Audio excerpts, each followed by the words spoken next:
Jadi sebenarnya penunjukan dua nama ini kalau dari kita lihat sentimen publik tidak saat ini masih netral ya. Oh, meskipun latar belakangnya militer menggantikan posisi sipil, tapi justru masyarakat ini mau menunggu bagaimana kiprahnya ya dua pejabat yang ditunjuk langsung oleh Presiden Prabowo Subianto. Ya diharapkan sih mungkin setelah 1 bulan 2 bulan ya mulai ada langkah-langkah kebijakan yang lebih nyata ya dari dua dirjen itu, sehingga optimisme untuk penerimaan negara ke depan, perbaikan tax ratio bisa lebih baik, reformasi perpajakan juga bisa ditingkatkan ya.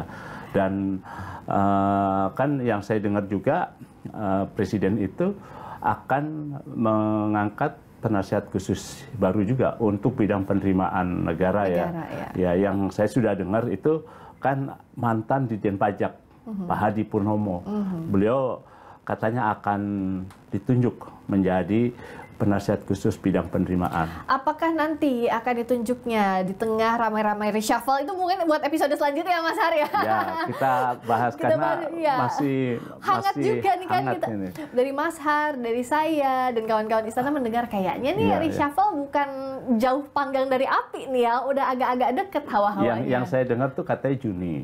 Juni akan dilakukan reshuffle. Meskipun Pak Prasetyo Menseknek kemarin bilang Presiden terus melakukan evaluasi dan belum ada keputusan untuk reshuffle. Belum bukan berarti tidak, tapi itu memang hak prerogatifnya Presiden. Jadi kita simpan buat episode berikutnya.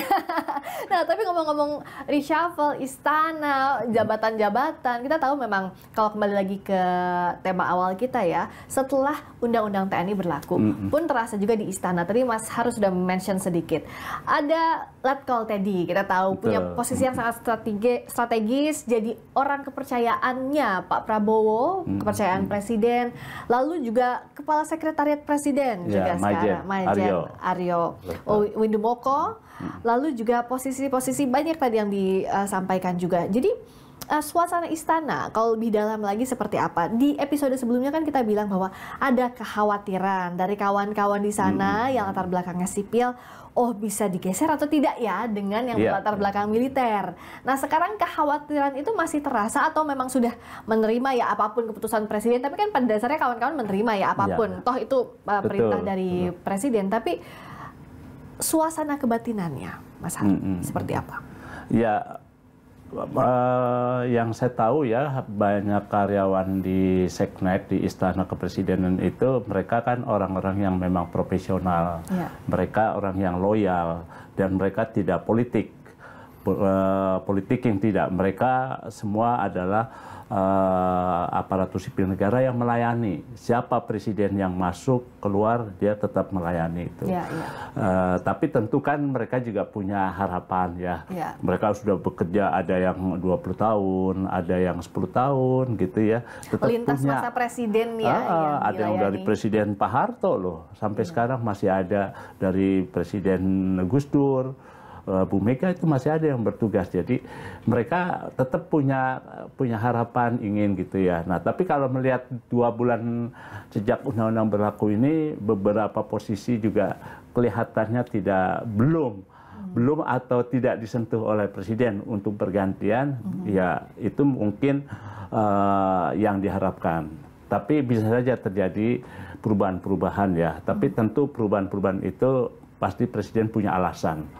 Untuk pergantian-pergantian. Pasti tujuannya adalah untuk peningkatan kinerja di Seknek itu sendiri. Meskipun tetap saja mereka yang kebanyakan ASN itu merasa sekarang kalah atau tersisihkan karena sudah ada rekrutmen sendiri melalui di Kemhan misalnya atau di Mabes TNI. Jadi mereka menunggu saja ini. Mereka tetap bekerja dengan baik, tapi bila mana memang harus ada perubahan, ya dia mengikuti. Pada intinya mereka orang-orang yang profesional dan melayani.